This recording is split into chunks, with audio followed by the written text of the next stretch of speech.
Good afternoon and welcome to another episode of the Gentlemen's Dialogue. It is Friday, September 27th. I had to look on the computer. And hey, want to welcome you guys to another episode of the Gentlemen's Dialogue. It's been storming here in Atlanta.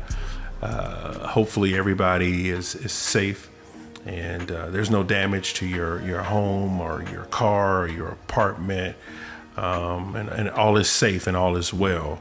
Hopefully worst case scenario is, maybe you got some leaves on your car, some leaves in the yard, and there were a lot of people that actually had some severe damage, and hopefully you are not one of those that experienced that severe damage. So just wanted to say that first. And before we get started, hey, I just wanted to introduce my sidekick, Solo the Don. How you doing today, my brother? Hey, I'm doing good. It's happy Friday. And just to elaborate on what Steve said, I didn't hear anything about any, personal injuries or casualties. So I'm pretty sure the damage was most likely to things that can be replaced and things that, it's an inconvenience. Like, maybe if you had a tree limb fall on your car or your garage got flooded. But as long as you're okay, at the end of the day, that's what's most important. So in this situation, I just say, if you were negatively affected, count your blessings. And, life is like a roller coaster. You got some ups and downs, but at the end of the day, you just keep going forward and always remember that at some point a bad day has to end. And I'm excited about this one.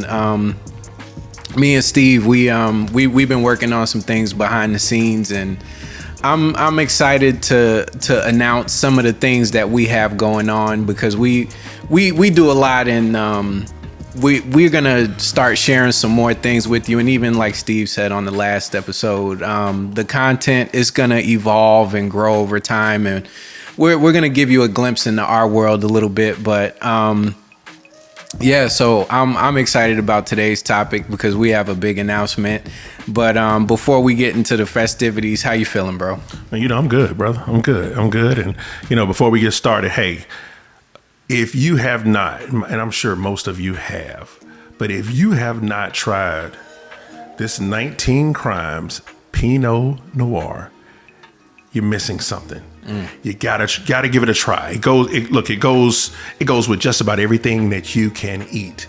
It goes well with fish. It goes well with chicken.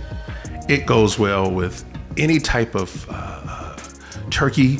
It goes well with steaks. It goes well with anything, including vegetables. And you know what? You can even enjoy this in a glass, man, with your favorite dessert, whether it be some sort of triple chocolate cake, or chocolate, some kind of mousse or cheesecake.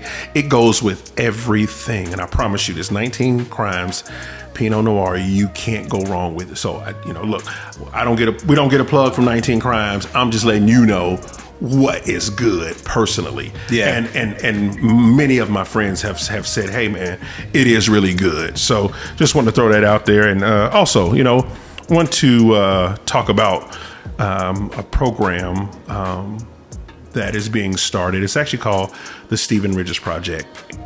And the Stephen Ridges Project it's a literacy program where we are coupling men as positive male role models to go out and read to our young inner city children.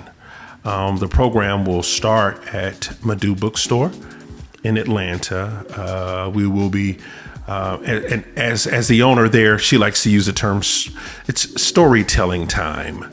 But we stick with the old fashioned term, hey, we're just reading. We're just reading to the kids, reading. and we're going to read stories, and we're going to talk about these stories. We're going to read books that will allow us to have conversation with the children, and the types of conversation that will force them to kind of make decisions. Mm-hmm. Helps us to see what types of decisions these children will make based on the various scenarios The whole idea is to try to explain and try to emphasize that good decisions that you make, good decisions and choices usually result in good results or positive results. Absolutely. Bad decisions and bad choices typically result in bad results.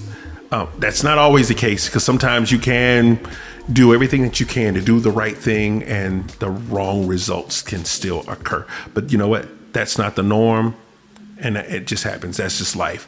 But at the end of the day, that's the whole purpose. And this program actually is, to me, it's kind of a kickoff program from a program that I was involved in many years ago, man, with a really good brother named Michael Johnson. Michael Johnson and Tanya and Myra Johnson and Nairi Billups, Lee Valentine, and quite a few people that were were involved at that time with what the program that was at that time was called the Prodigy Project. And we went to elementary schools. We started off at Seaborn Lee Elementary School. That was the satellite program. We went to that school once a week. We read to kids. We did various projects with them that had to do with kind of art projects and other types of projects that tied into the books that we read. And it was a really, really, really great program. It was excellent. We did that for years. Yeah. And I just wanted to give a shout out to those guys and other people that helped, that participated in that program.